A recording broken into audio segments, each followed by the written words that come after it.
नमस्कार मित्रों। आज हम पढ़ने वाले हैं महाराणा भीम सिंह के बारे में।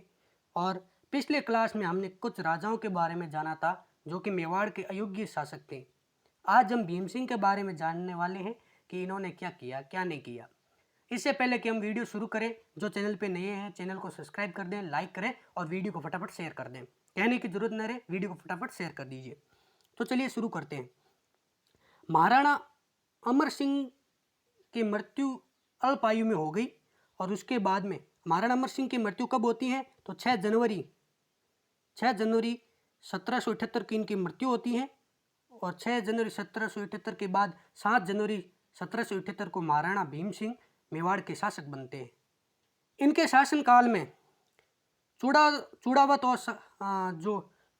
और सक्तावत सरदारों के मध्य दुश्मनी और अधिक बढ़ गई थी और मराठों का हस्तक्षेप मेवाड़ में और अधिक हो गया, जिसकी वजह से मेवाड़ में लूटपाट होने लग गई और मेवाड़ का शासन अस्थिर हो गया।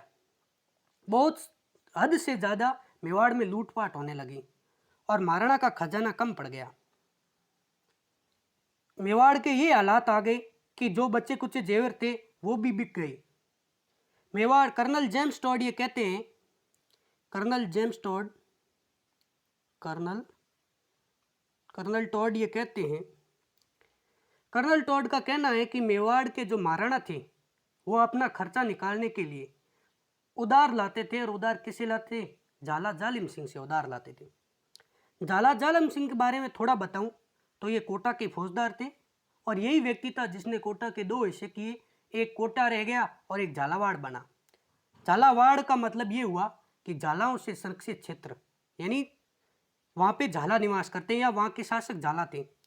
तो जालम सिंह की कौन था व्यक्ति है? झाला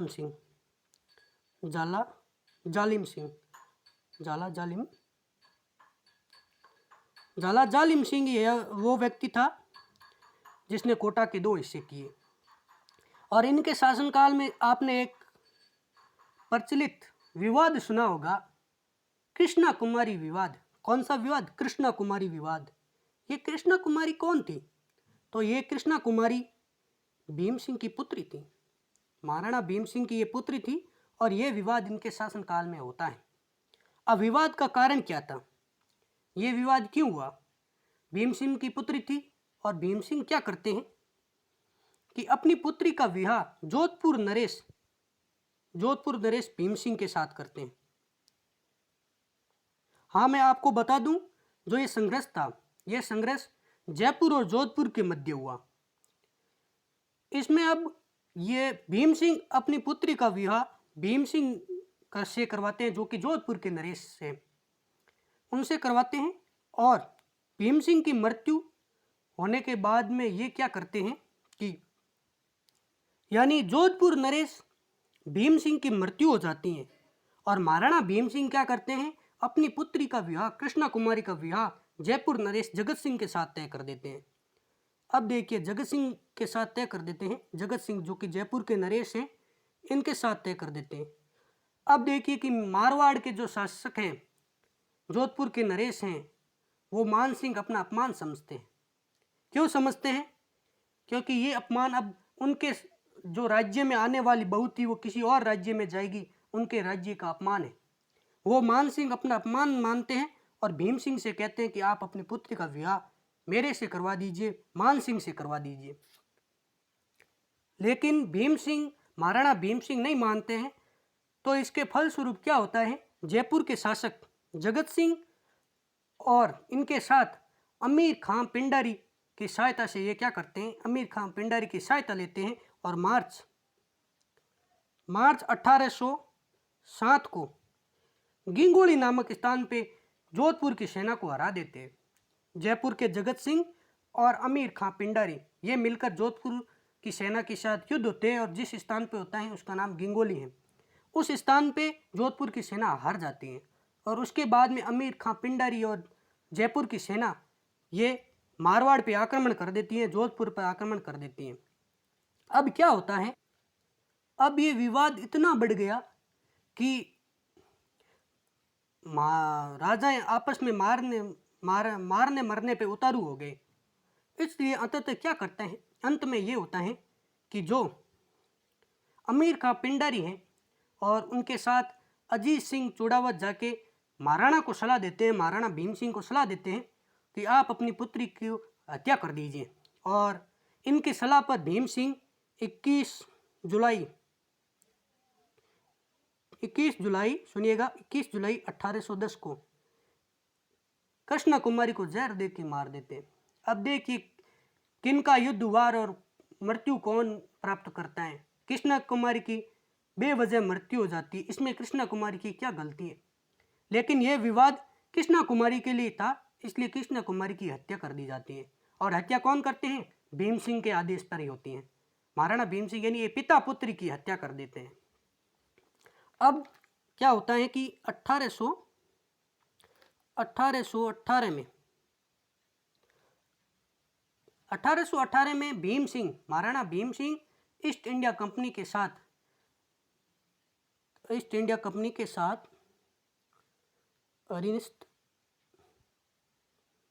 अरिनस्त पार्थक्य की संधि कर लेते हैं, यानी ईस्ट इंडिया कंपनी के साथ संधि, और इस प्रकार मेवाड़ विदेशी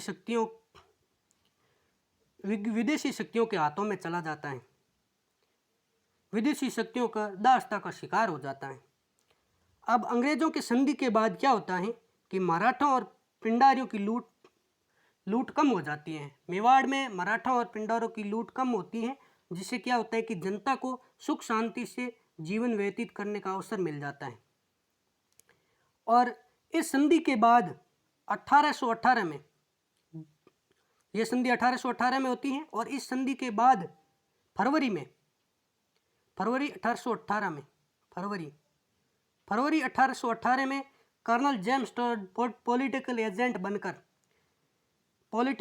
बनकर कहाँ आते हैं, उदयपुर आते हैं। कर्नल जेम्स टॉड में ध्यान रखिएगा कि हम जब आगे पढ़ेंगे तो ये झाला जालिम सिंह की भी मदद करते हैं और हमेशा झाला जालिम सिंह की ये पक्षपात करते हैं, जालिम सिंह का साथ देते हैं कर्नल जेम्स टॉड। तो कर्नल जेम्स टॉड 1818 में, फरवरी में 1818 में पॉलिटिकल एजेंट बनकर उदयपुर आए। और इन्होंने क्या किया, उदयपुर आकर मेवाड़ की स्थिति को सुधारने के लिए इन्होंने एक समझौते पर सभी के हस्ताक्षर करवाए, एक समझौते पत्र पर सभी सरदारों के हस्ताक्षर करवाए। हस्ताक्षर करवा के ये मेवाड़ का जो प्रबंधन है, प्रबंधन की शक्ति अपने हाथों में लेते थे।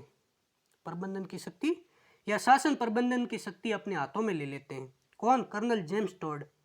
और इस तरह महाराणा क्या करते हैं, अब वो नामात्र के शासक हैं, इसलिए क्या करते हैं, ये इंदौर से एक सेठ को बुलाते हैं जिसका नाम जोरावर मल है। जोरावर मल सेठ को बुलाकर उदयपुर के समस्त राजकोष का हिसाब किताब भार संभाल उसको सौंप देते हैं। अब अंग्रेज सरकार ने 1847 में मेवाड़ से लेकर मेरवाड़ तक का जो हिस्सा है, जो क्षेत्र है मारवाड़ से मेरवाड़ा, उस तक अपना अधिकार जमा लिया था।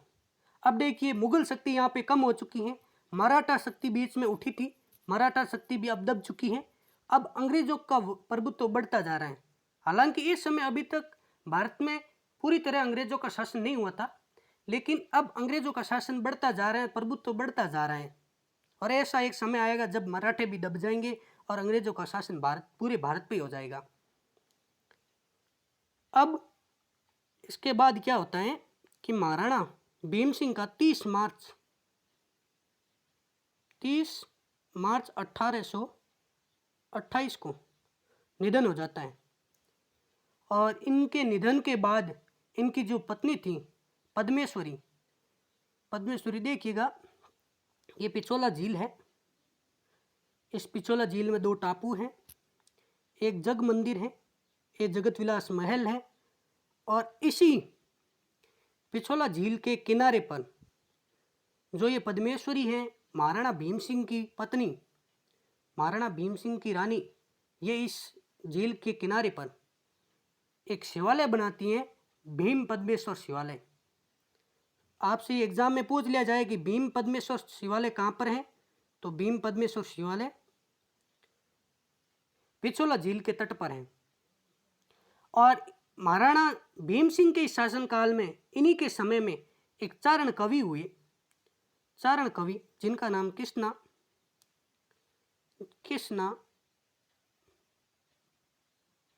आडा, कृष्णा आडा ने भीम विलास ग्रंथ लिखा। और इन्हीं के शासनकाल में भोमगढ़ दुर्ग और टोडगढ़ भोमगढ़ और टोडगढ़ दुर्ग का निर्माण होता है। और महाराणा भीम सिंह के मृत्यु के बाद जो अगले मेवाड़ के शासक बनते हैं वो इनके कुंवर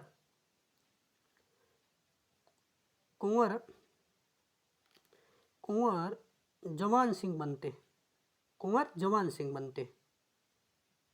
और कुंवर जवान सिंह के समय में 1831 में governor general lord William Bentinck Ajmer की यात्रा पर आते हैं और जवान सिंह उन्हें मिलने के लिए अजमेर जाते हैं और वहाँ इनकी मुलाकात होती है। जवान सिंह अजमेर जाते हैं, अजमेर इनसे मिलने के लिए जाते हैं। और महाराणा जवान सिंह के ही शासनकाल में जो नेपाल के महाराजा थे राजेंद्र विक्रम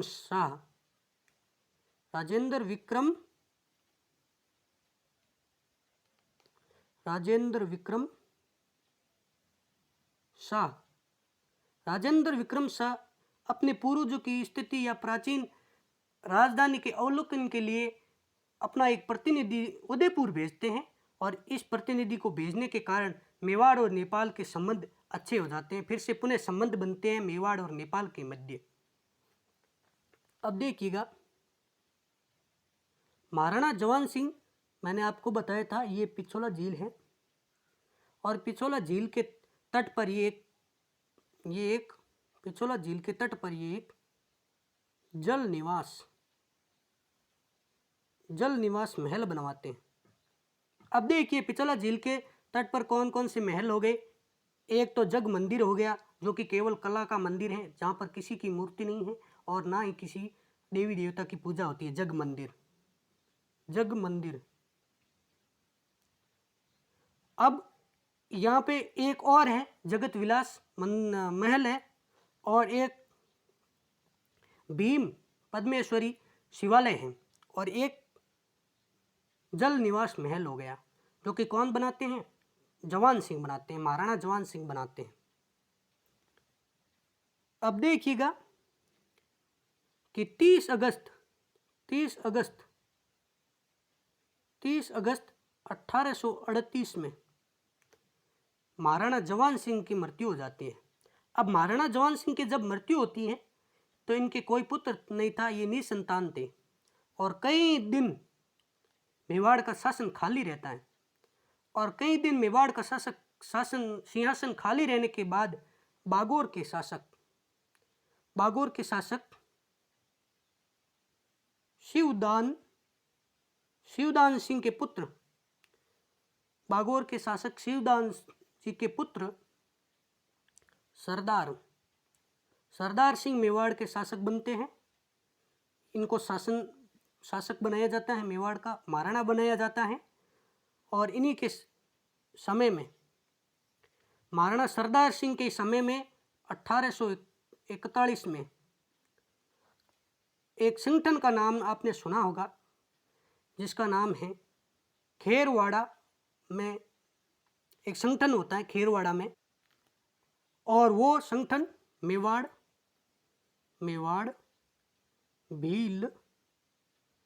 मेवाड़ भील कोर का गठन होता है। कहाँ पर होता है? खेरवाड़ा में होता है और मेवाड़ भील कोर का गठन होता है। यह गठन क्यों होता है? क्योंकि ये इनके काल में या ताकि ये चाहते थे कि भीलों के उपद्रव को दबाया जा सके। भीलों के उपद्रव को दबाने के लिए ये इसका गठन किया गया था। किसका? मेवाड़ भील कोर का गठन किया गया था। और महाराणा सरदार सिंह का देहांत कब होता है? तो महाराणा सरदार सिंह का देहांत 1842 में हो जाता है। इनका देहांत किसी बीमारी के चलते हुआ और इनके देहांत के बाद जो अगले शासक बनते हैं वो महाराणा रूप सिंह है। महाराणा रूप सिंह के बारे में हम अगले वीडियो में पढ़ेंगे। जब तक के लिए घर पे रहें, सेफ रहें, गुड रहे, अच्छे रहें, बाय बाय।